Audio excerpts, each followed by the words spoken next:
स्वराज मराठीमध्ये आपलं स्वागत आहे. सर्वसामान्यांचा आवाज, निर्भीड, बेधडक, स्वराज मराठी. पाहूया स्वराज्य मराठी टॉप 10 हेडलाईन्स.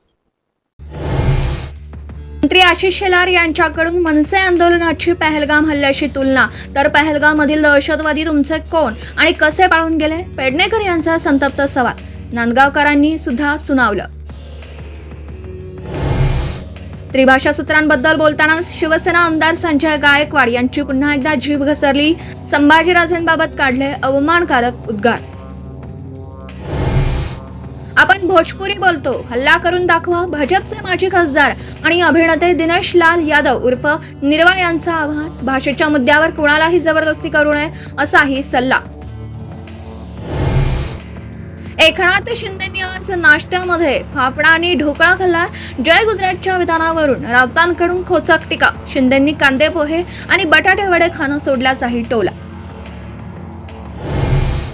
ठाकरे यांच्या शिवसेनेमध्ये उरलेले आमदार आणि खासदार आपल्या संपर्कात. गिरीश महाजन यांचा मोठा दावा, विश्वास नसेल तर थोड्याच दिवसांमध्ये चित्र दिसेल असंही विधान.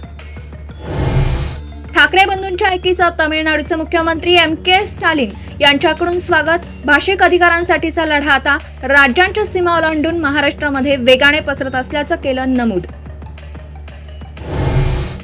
नाशिक जिल्ह्यामध्ये पावसाचा जोर कायम. गंगापूर धरणामधून 4656 क्युसेक पाण्याचा विसर्ग, तर भऱ्यांमधल्या खोसे खुर्द धरणाचे 12 गेट उघडले. धुळ्यातही जामखेली प्रकल्प भरला. अमरावतीच्या मेळघाटामध्ये 10 दिवसांच्या बाळाला दिलं 39 चटके. पोटफुगी झाल्यामुळे वृद्ध महिलेकडून अघोरी उपचार, गुन्हा दाखल.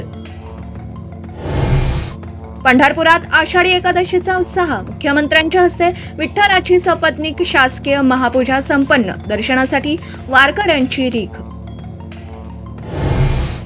अमरनाथ यात्रेसाठी भाविकांची अलोट गर्दी. कालपर्यंत 30,000पेक्षा अधिक भाविकांनी घेतलं दर्शन.